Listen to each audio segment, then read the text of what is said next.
Hey, good afternoon, everybody. It's still Friday, July 26th, and I am still Rob, that developer dad.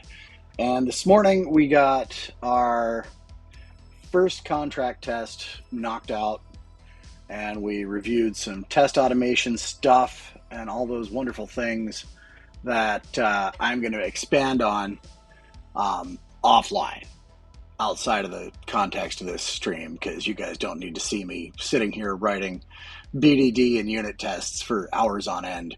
But I do want to get that set up and improved and increase my testing coverage.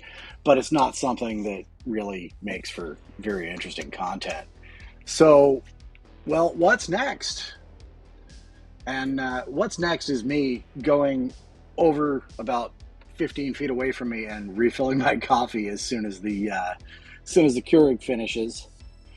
And then I'm going to come back and we're going to talk about, well, what's next? We've got the framework stood up for our automated tests. That's good news. And we can also run a Windows batch file to run them and generate some metrics around how much of my code base is tested and so on. Like I said, I'm going to add more tests to this thing offline. There's no need to spend time streaming that work unless I run into something that's interesting that I want to share with y'all about, some particular contract or set of units that I'm about to test. When we get into integration testing and UI testing, we're of course going to revisit those topics on the stream because I've never written scripted UI tests. I haven't been in a QA position for, well, any part of my career, and I've never been called upon to do automated UI testing or automated API testing. That's always all been handled by a QA team that I've worked with or what have you. But I want to have that stuff in place here, so I'm going to have to learn how, and I'm going to have to set it up myself. So what we're going to pivot to now is we're going to add a basic web-based UI with just limited interactivity. We can add more later, but I want to go from nothing to something that's better than the console application that I have right now. And we're going to try to get there within the hour. I can't promise that we will. So what do we want to use for that? Well, JavaScript, TypeScript with like Angular, React, Vue, those are going to be my last choice. That's personal preference. I don't enjoy writing JavaScript. I don't enjoy even writing stuff that is like a slightly fixed version of JavaScript, which would be TypeScript. Debugging things in the browser gives me headaches. And I'm not comfortable with JavaScript and TypeScript and those frameworks. And I'm getting text messages. Of course I am. My wife is at GalaxyCon out in Raleigh today and telling me stories about her travels. So I'm most comfortable with C# and dotNet, so I'm going to stick close to that. I'm interested in learning things, but I don't want to have to learn a whole new language and a whole new framework and paradigm, which I would have to go through with React, Angular, Vue, what have you. C# .NET has some pretty good web UI technologies that they've made available. ASP.NET Core MVC is pretty good, but I've been dealing with that on and off again for years, and I want something new to me. So I'm gonna try to build this with Blazor. I've kicked its tires. I've done some playing with it, and it's got a lot of promise. I haven't dug deep, and ain't no time like now. So our UI considerations are, we're gonna try and do this mobile first, but we're gonna make sure it scales up nicely when we use it on a desktop. And why is that? Because if I move this to actually releasing a product, and for all intents and purposes, we're gonna pretend that I am, suspect that a lot of people are going to want to just pull out their phone when they're at game, hit the site, log in, go in and generate an NPC just like that off, right on the fly while they're playing. Or maybe they've got a tablet with internet connectivity. Maybe they probably don't bring a laptop to game with them, or their desktop rig is in another room from where they're running game if they're doing it at home or what have you. So I suspect most of the usage is going to come from the mobile the mobile form factor. And so if we design for that first, while also making sure it looks good on a desktop, I think that's the way to go. If I were to go the opposite direction, where I develop and design around a desktop experience and then try to cram all of that into a mobile experience, that's going to be a much more difficult and perilous change than going from a small form factor to a bigger form factor with perhaps some additional convenience features on the desktop experience. And our first task is to get a presentation layer on top of the fully random generation. We're not going to deal with any kind of interactivity like selecting species, background, vocation, or anything like that yet. I just want to make sure I can call into my workload, get a randomly generated NPC, and then if I push a button that says yes, generate it, it'll fire all of that stuff off at the AI, and then when the AI finishes, render that description out to the screen for me. So that's actually going to be our second task, or maybe our third. Our first task is to add the Blazor project to the solution. And then I want to see about being able to run that project, excuse me, and actually visit it on my phone. I'm pretty sure there's a relatively easy way to do that. I did do some digging on it before stream started, so I'm pretty confident I ought to be able to get that going without too much frustration. Now, before I jump into Visual Studio, I am going to run away for about 10 seconds, get my coffee, and I'll be right back. I'm going to keep talking while I do that. But yeah, so like I said, I've tire kicked the Blazor UI framework in dotNet before for other things, and I was pretty pleased with what I saw and what I was able to do with it. However, the use cases that I was trying to implement at the time were far more interactive than what we're going to be dealing with here. I was working on a chat with an AI type application, and some of the Blazor server side interactivity was just not proving to be suitable for my level of experience and knowledge with it, or as it turned out, terribly well served for that particular use case. So I abandoned that and brought in a full front end developer who was much more comfortable in, say, Angular, and he started working on that. But for this, I don't expect much more than like traditional request response type things. I might do some response streaming from the AI later on, but I think for now, Blazor's going to be perfectly fine. So let's hit Visual Studio. Here we go. First thing we got to do is we've got to flip back to the main branch, because I did just complete a pull request to get our contract tests into place.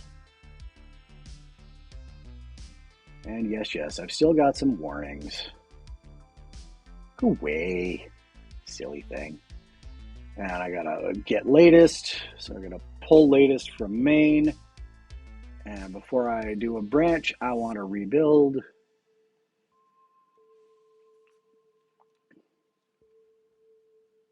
And it's doing that. And then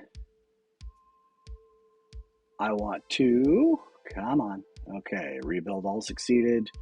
Let's bring up our test exploder and just run all the tests, make sure those are all still happy.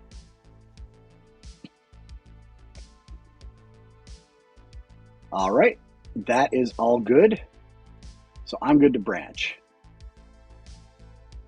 So we're going to make a new branch. We're going to call it feature / add Blazor UI project and create.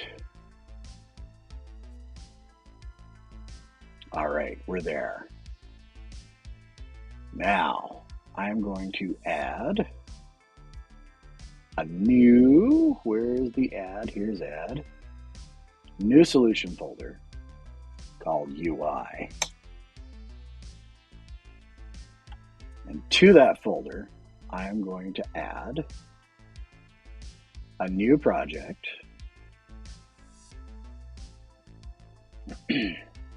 And for the first time in a long time, it is going to be neither a test project nor a class library. That's exciting. We're going to look for Blazor. And we've got Blazor web app, WebAssembly standalone app,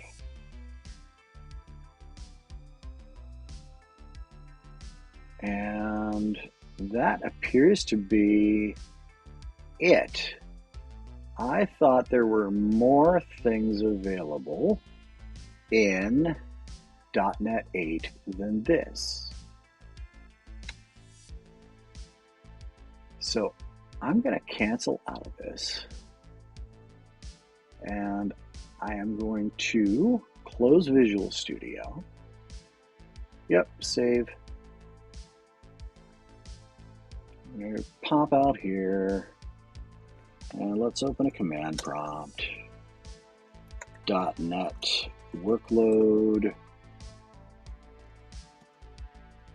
list. Oh, it may not be workloads. It may just be workload. I don't spend that much time. .NET workload search. Got to spell it right.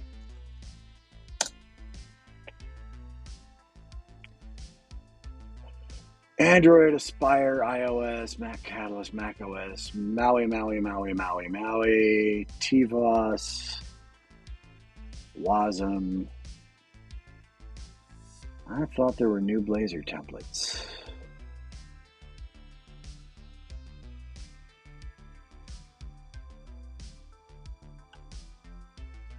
Let's open up Edge. New Blazor templates VS 2022. I don't want Blazor chart templates. Oh God, no.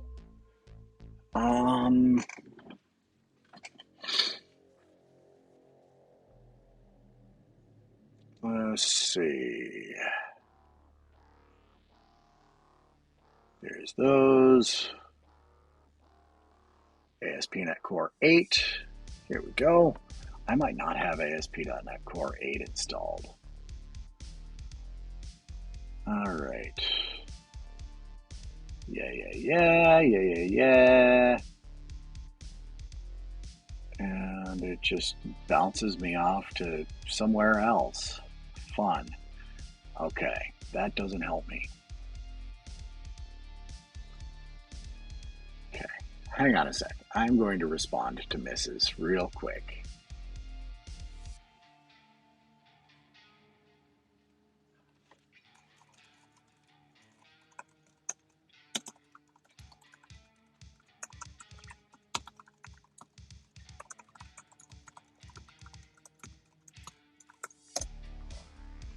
There we go. Hopefully that'll make things a little less. VS 2022, ASP.NET Core 8 workload, Blazor templates, Here we go.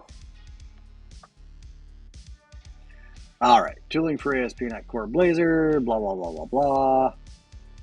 Excuse me, Visual Studio. We're going to use that. Pardon me. So, install the latest version of Visual Studio with the ASP.NET and web development workload. Create new project using one of the Blazor templates. Okay, we're going to just do a Blazor web app. All right, and we just provide a project name. Okay, I'm not going to do the WebAssembly standalone app because that's way more complex. So let's open Game Tools Solution. I was going down the right path, but I had just watched a couple of YouTube videos about the different Blazor templates because there used to be a bunch of them, and I've always had trouble figuring out which ones to use. So we're going to go with a vanilla Blazor web app. I know it's right there, the second item in the list, but this looks good. Supports both server-side rendering and client interactivity. Okay, let's do that. Next, Blazor app? No. First thing we're going to do is we're going to set the location.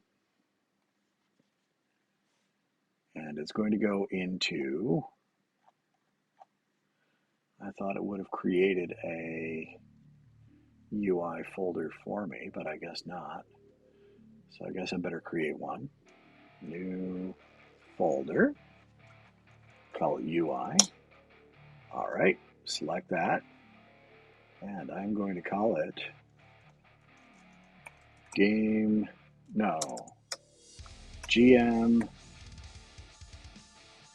Tools dot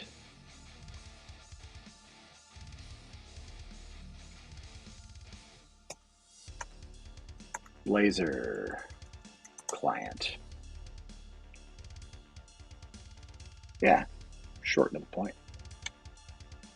Next, we're going to use dotNet 8.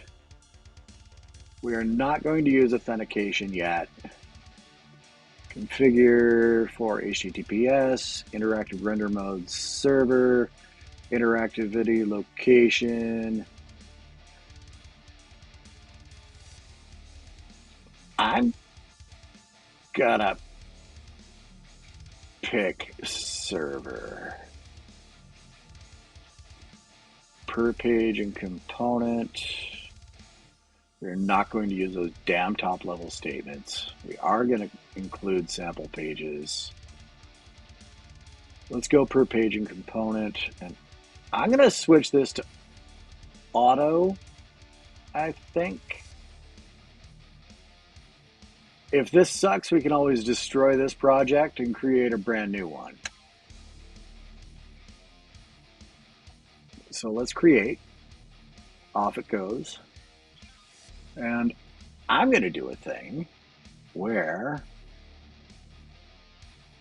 we set up this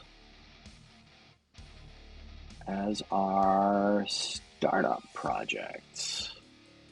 And I think we got to do multiple.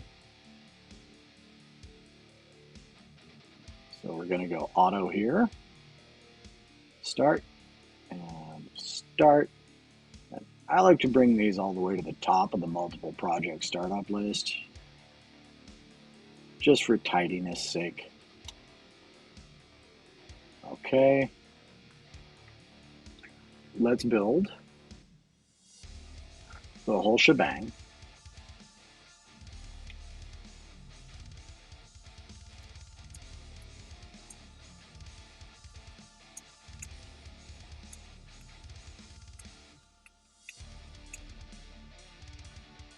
Okay, and let's run it.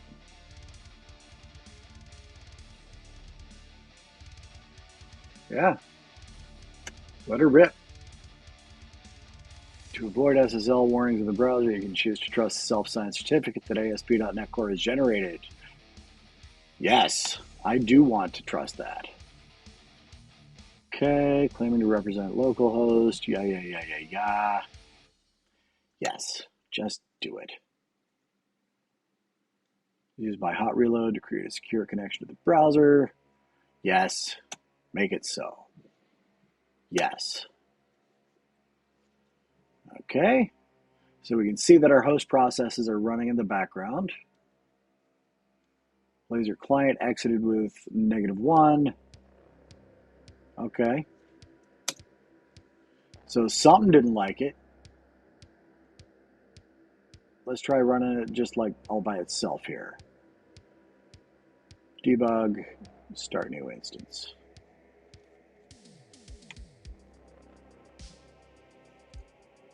Okay, launching the debug adapter. Off it goes.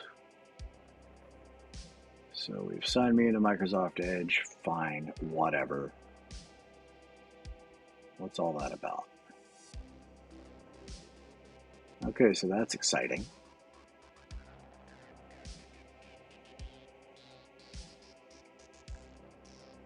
And let's see here. It's listening on HTTPS 7277 and 5167. That's just for HTTP.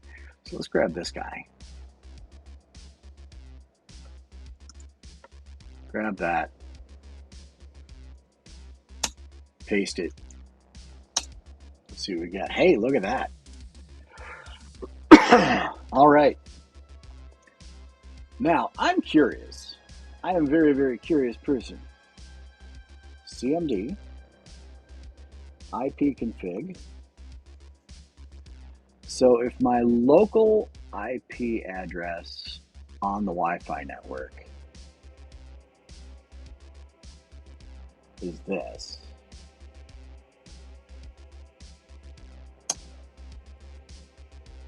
and it's port 7277, HTTPS, paste, port 7277, and I expect to get a Windows firewall warning. Maybe. Okay. So I have to go to the firewall probably.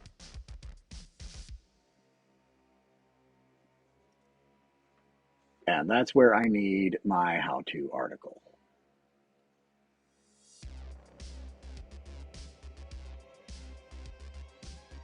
Okay.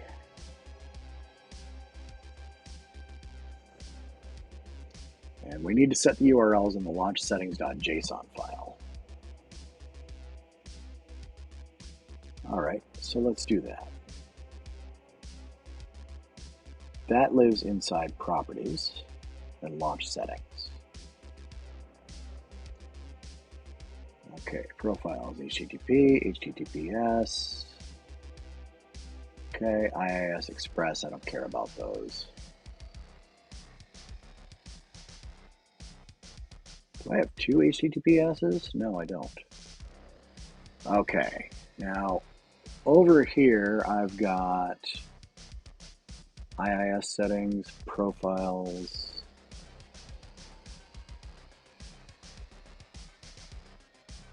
and we've got I'm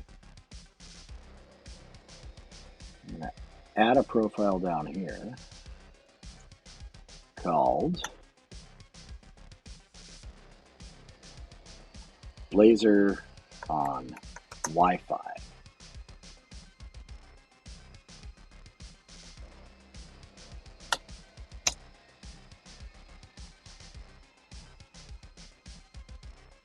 And can I bigify this image here?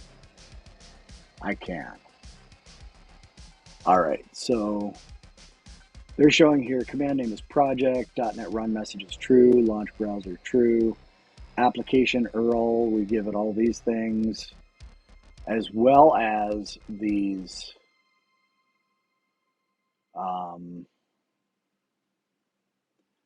fully fledged IP addresses, and then the environment variables will just run it in development mode. So let's get this set up.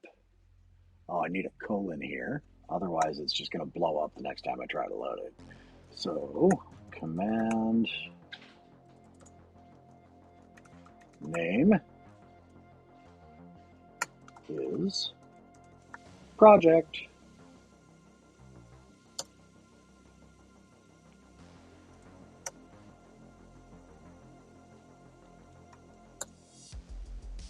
And since I'm thinking about it, or since I'm looking at it, this is very, very similar to all of this stuff. So I'm just going to copy these.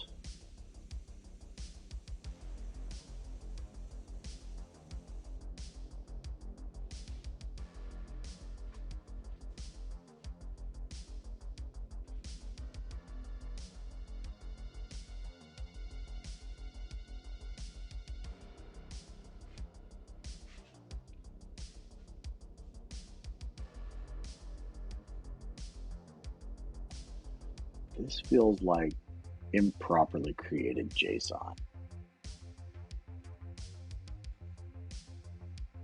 Like that JSON doesn't look very well formed at all. Oh, no, of course. Never mind. I'm seeing the double closing braces because of the environment variables. So let's see here. For inspect URI, we're going to 86 that line. That can go away. Now, application URL, it looks like it's using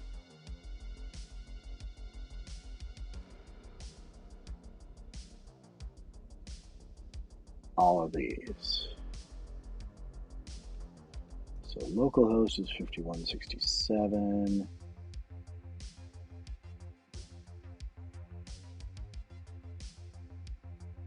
And they're semicolon separated. So I can grab this, copy that, paste, and then I would go for HTTPS. We're going to route. Oh, he's using the same port for both secure and insecure. Interesting. All right. No, I don't have that open anymore.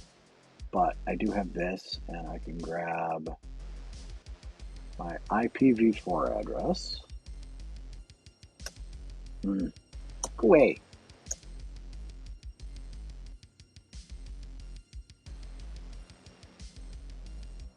And we'll do this. HTTPS. Drop that in. 7277. And HTTP. Drop it in there, and we will provide it with the HTTP port 5167. And I'm going to save. And we're going to try running again, but this time I need to pop over, and instead of multiple startup projects, we're going to have a single startup project, and it's just going to be GameTools.Blazor client. Apply it, okay, and let's try running it.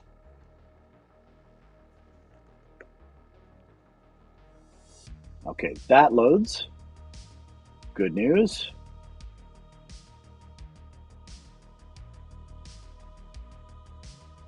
Copy this.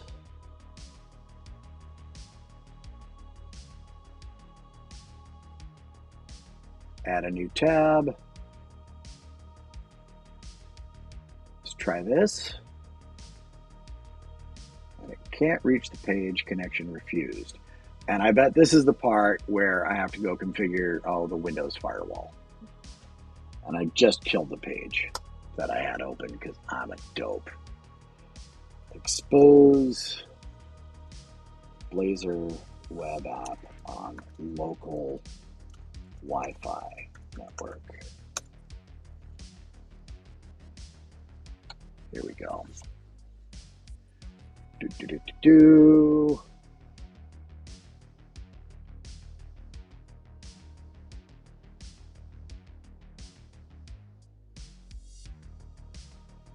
Suggestion above. Okay. Don't need ngrok. For all available IP addresses in program CS. Run the project with Kestrel, not IIS Express, and that's what I'm doing.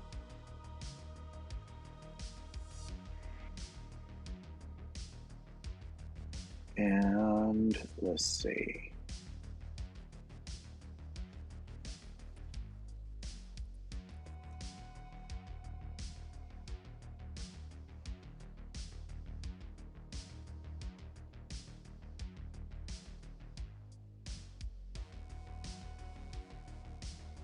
Thinking. 7277 works. How about the 5167? 5167. Because I know things get really funny when I try to. No, we're still refusing to see it. Check the proxy of the firewall. Let's see what that link says. And have a sip of coffee.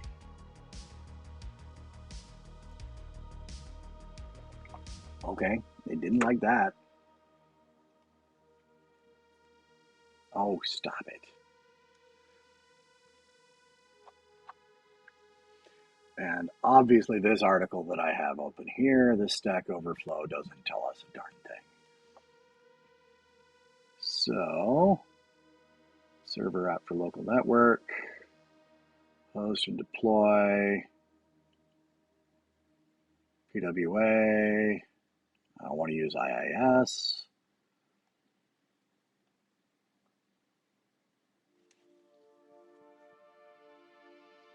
Run on a machine, it responds on localhost only, does not respond. Let's see. Host IP pinged okay, firewall is off. Yeah.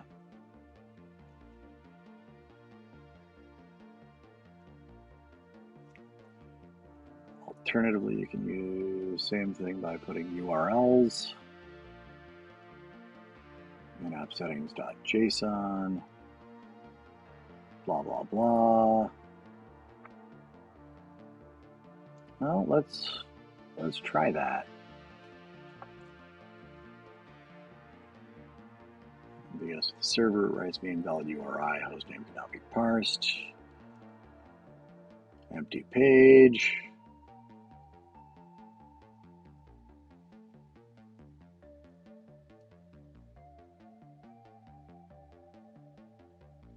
Okay.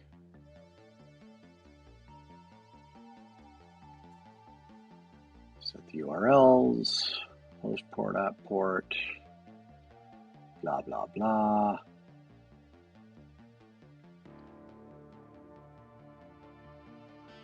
Figure host port without hard coding. Server-side app does not start. Etc., etc. Yeah, 6000 is a reserved port.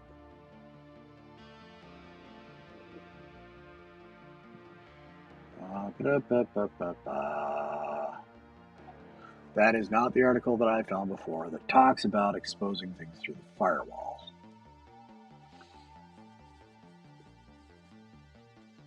Expose Blazor web app. How about serve Blazor web app on local Wi-Fi to phone?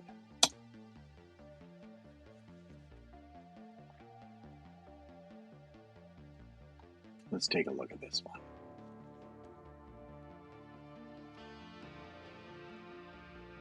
Able to access.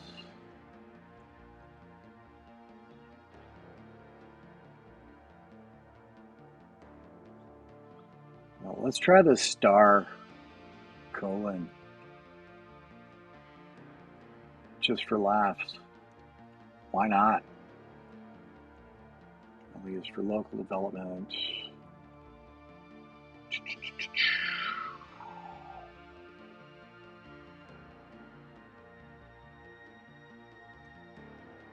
environment variable or with a command line argument when starting the app. Command prompt as administrator, replace below command with your IPs.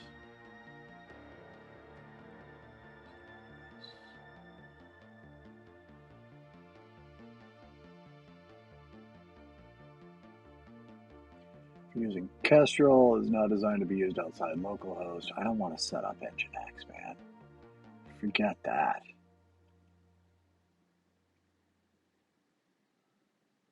Linux machines set environment variable ASP.NET Core URLs. Okay. All right. I am going to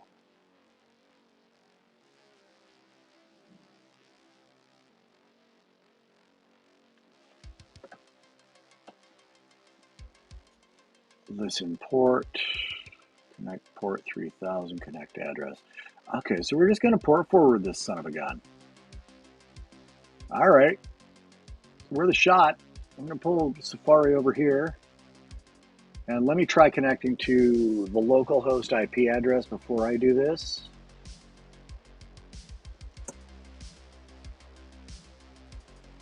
HTTPS 127.0.0.1 : and I think it's 7277. Let's make sure. Yep.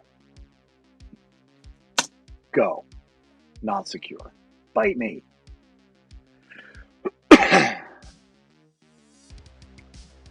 And advanced.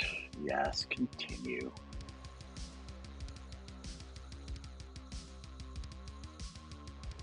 Okay. Turn off security warnings for this site, whatever. All right, that's fine. So I should be able to. Haha.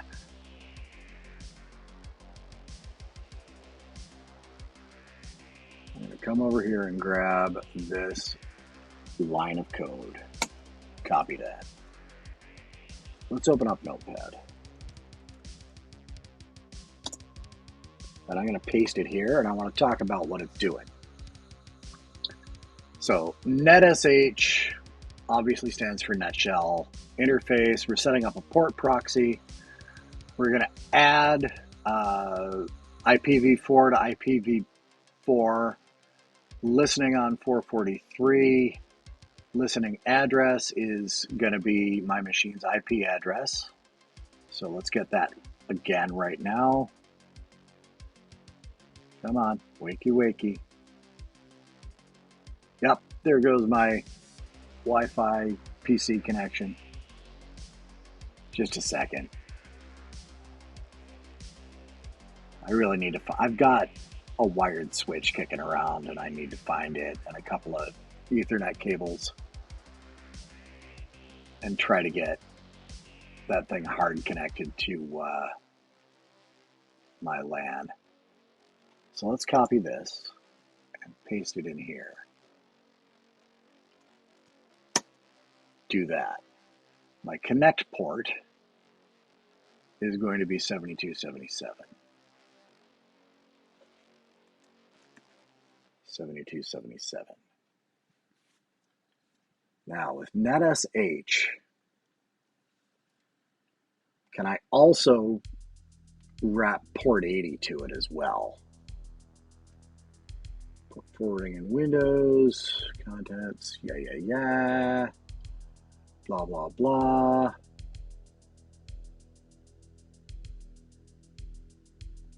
Firewall rules for port forwarding. Let's talk about that.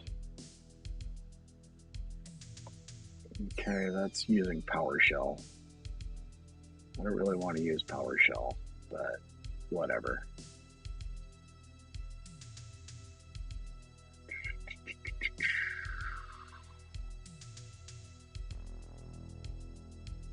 Allows incoming connections to the new port. You can add a new rule. Actually, I'm just going to mask this port. 7277.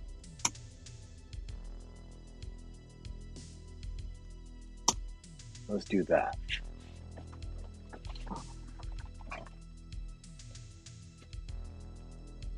And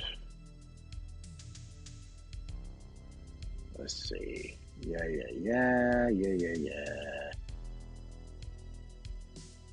Port forwarding with NetSH proxy. Okay.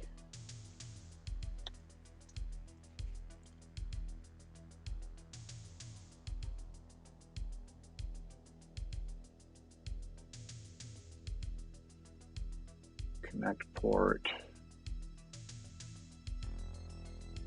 Okay. All right, let's try this. Leroy Jenkins.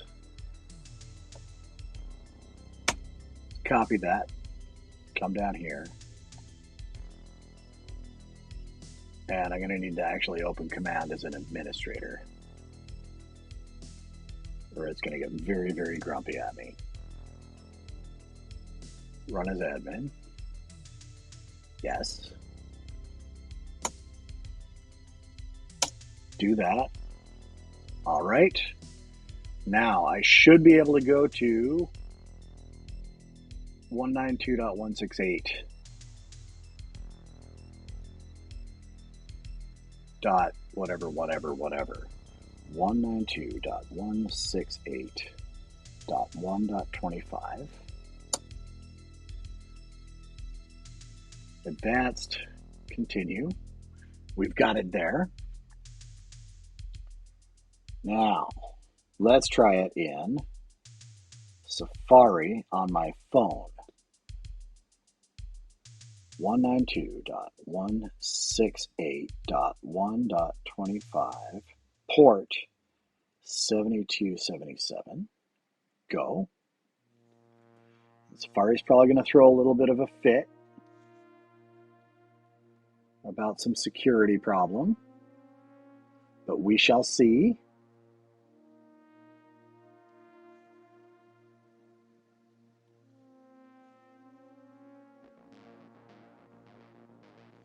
Well, Safari on my phone tries it. I'm going to try Safari on my Mac.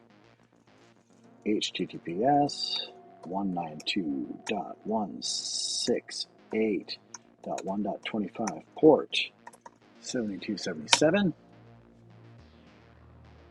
I don't think it's going to work. That's unfortunate. I have a feeling that it's just going to fail. Bummer. Okay. I'm not that worried. It would have been nice, but it's all right. I believe natively we can get into and sort of emulate mobile mode here. And we've got weather, and we've got our counter, and that's good enough for me. So what do we want this thing to look like? We're going to have a bunch of attributes come back. Yeah, Safari's refusing because the server isn't responding.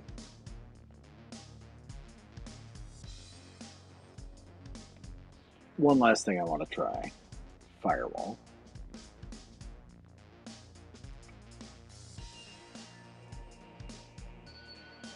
Allow an app through Windows Firewall.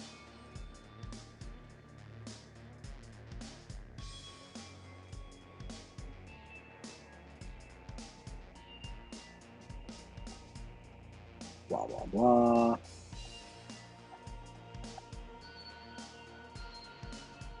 Details, source, description, whatever.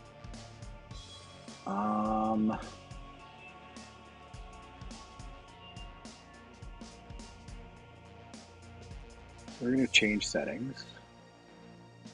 Allow another app. Click browse to find one that is not listed, and then click OK.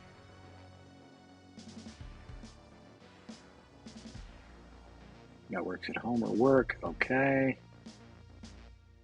And I don't want to do the app going out. I want things coming in.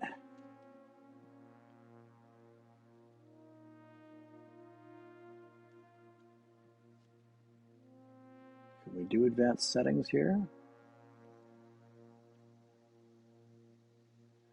All right, inbound rules.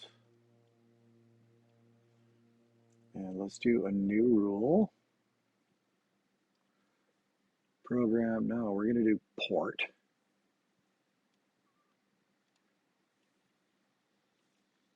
Go next. TCP specific port is 7277. Next. Allow the connection.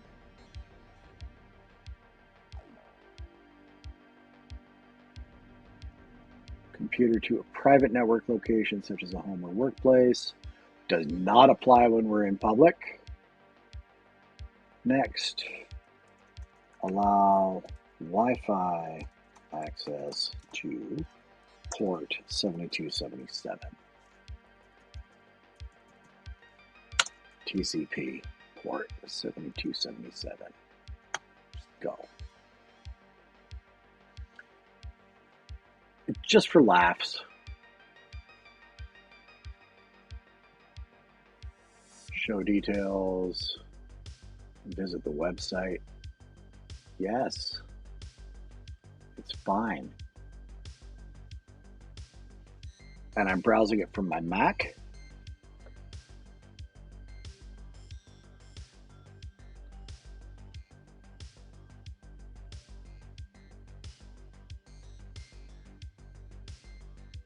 And Safari is still being a bit of a pain. But https://192.168.1.25 port 7277. Go. Show details. Visit the website.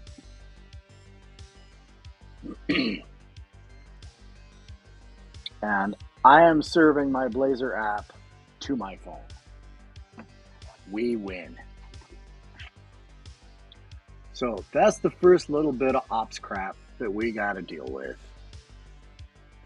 Is just making sure I can test this. Now, if I brought down my iPad, I'd be able to summon it up the same way. And I wonder if hot reload is gonna work for me here. So if I go out to home, because they supposedly created hot reload some time ago. Let's close this. That's all good. Solution exploder. Pin it. Unpin all this debug stuff. And let's go to, I don't believe it'll be in the pages, but it'll be in the components, pages, home. And I want to bring this up. Home. Hello world. Hello there.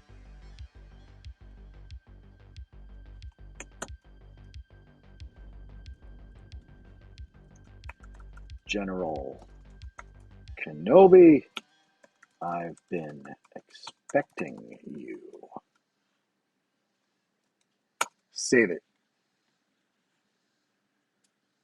And I bet it updated over here. No, it did not. How about hot reload? Is it enabled?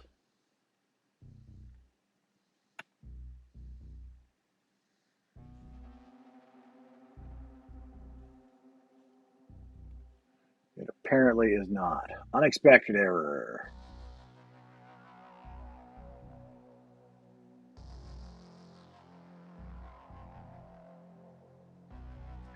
Just disable the hot reload. That's fine. We can always just restart the app. It's building. I do really like the hot reload of server type stuff. All right, whatever. And I can refresh it over here. And we've got General Kenobi. I've been expecting you. Fantastic. We are almost at the end of our hour, but let's take a quick tour through some of these files for Blazor.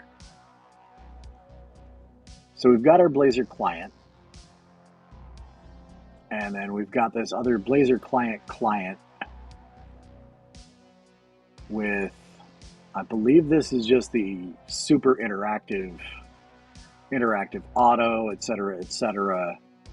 Program CS, WebAssembly host, builder, create default, build, run async. So it appears that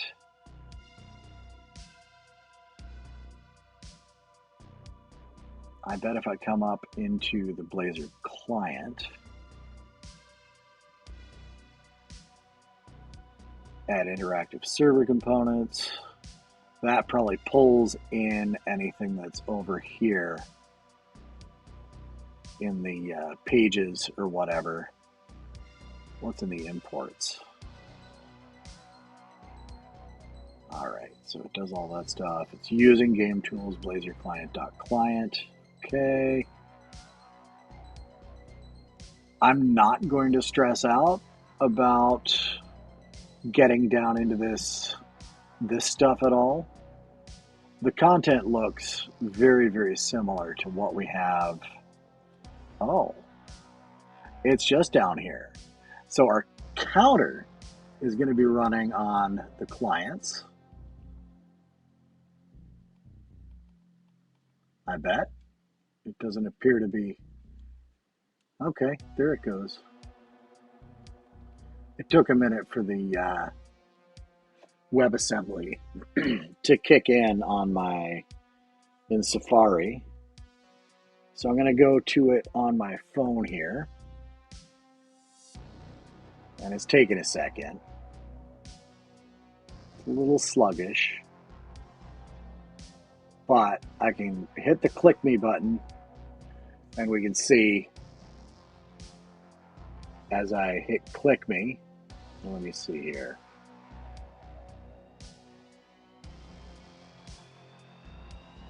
It's really blurry, but current count is 8. If I click it again, sometimes it increments, and now it says 10. It double registered. But fact of the matter is, I can serve over my local network. It's not a perfect or wonderful experience, but I can at least see it outside of my Windows laptop here. So we've got, these are all server rendered pages. Uses system diagnostics, it's the error page. So I'm guessing that if we raise any kind of global uncaught errors or what have you, they'll show up here. Now there's the code. I'm not in love with this. But because these are server rendered, this code never makes it up to the client. Like for instance on the weather page, you can see that it's doing an API, or it's pretending to do an API call somewhere. Loading for each forecast and forecasts. I'm not sure where it's getting the forecasts.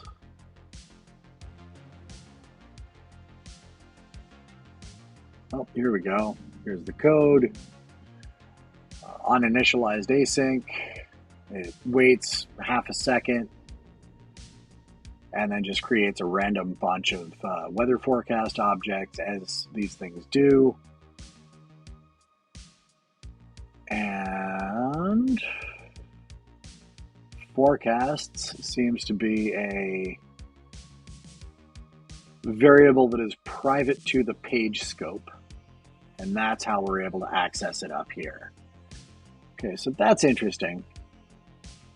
This feels an awful lot like old-fashioned in-page ASP or perhaps Razor pages. And yeah, okay, so the file extension is .razor. So I've not done a whole lot of work with pure Razor pages. I've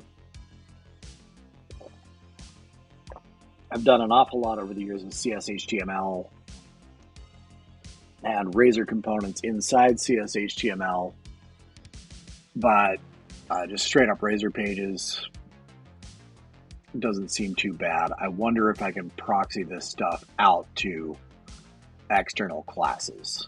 That would be absolutely my preference. And we're gonna fool around and find out about that on Monday. But what we're going to want to do is pages. Let's go ahead and add one right now. Add I guess we add a Razor page. Or is it a component? Yeah, let's add it as a page. So new item, general ASP.NET Core. Do I add it as a Razor page empty? I bet I do. Nope, that's a .cshtml. So it is a Razor component. And let's add NPC generator. Boom. Now, I want a crib from one of the simpler pages. So I'm going to pop that into a new vertical tab group, shrink that down. I'm going to say, get at page slash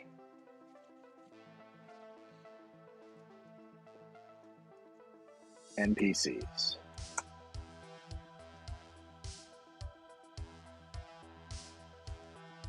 And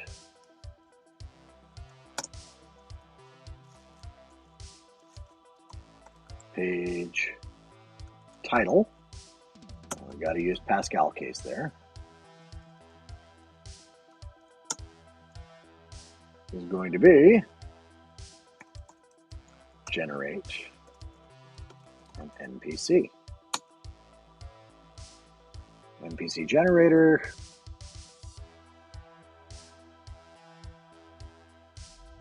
Here's a completely random NPC.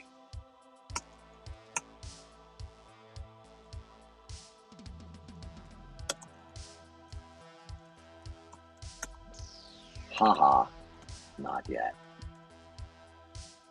Save that.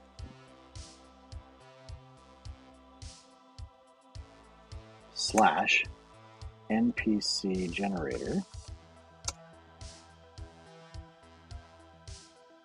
Oh, didn't like that at all, did it? What's the name of the component? NPC generator. Okay. I bet we got to come down here. Add it to app. I bet we have to add it to the routes as well. So here's app.razor. That doesn't seem to be doing a whole lot. Let's go look at our layout. Here's our main layout. It's doing things.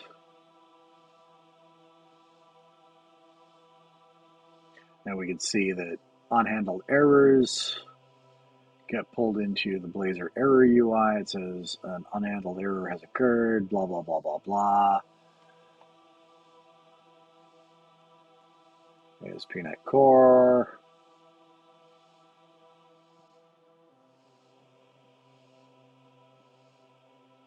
That, I bet, is our about. Yep, that's what's behind the about link.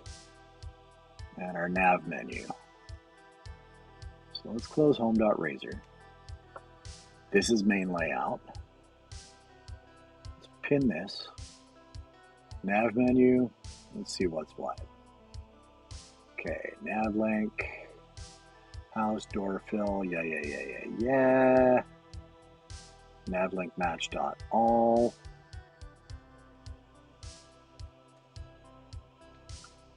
So this is very much similar to what we've seen elsewhere. So nav link, counter, weather. Can I just add another one?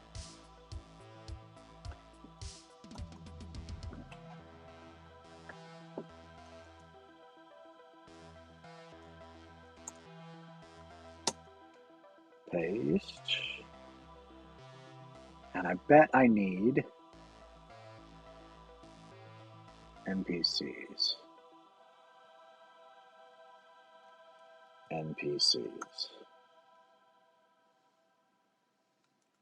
Save. And I probably need to restart the app.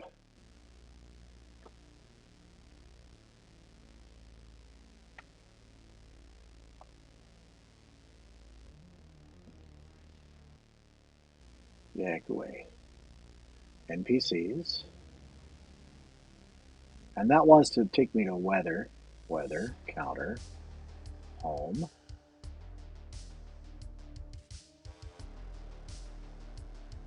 So I goofed some, href. How about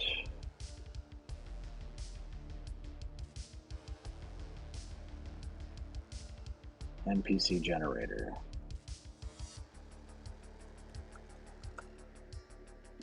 Is that how it works?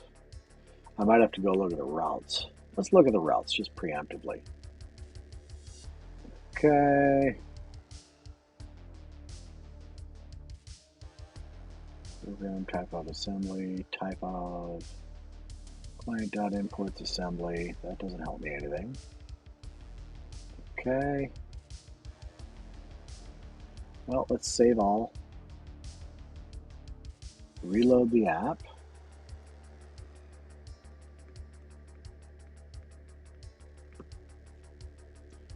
Go away. And we get a 404. All right.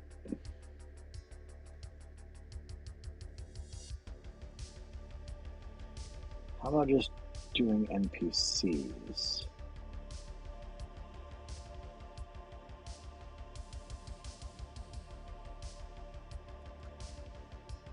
Save. Stop. Run. And honestly, I didn't expect to get to this point, but here we are. Here's a completely random NPC. Haha, not yet. We're going to start in on that Monday morning. It is 2 o'clock on Friday afternoon, July 26th. It is almost the weekend. The sun is shining outside, sort of in between some clouds. And we got quite a bit done this week. We got to the finish line of a pretty functional proof of concept. We were generating fairly detailed non-player characters and passing those things off to an AI to generate a description. And then we talked about what it's going to take to go from a pretty functional proof of concept or prototype to a real actual factual product. So we talked about automating builds and automating tests, and that took most of the week. I've actually gained some homework.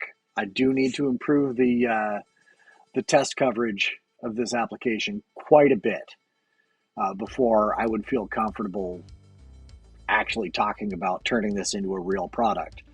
And we've added a rudimentary UI. On Monday, I want to actually fill this in, and then maybe we could talk about iterating on this design a little bit, because It looks okay, but it also looks like every other Blazor app out there in the universe that's formed from samples.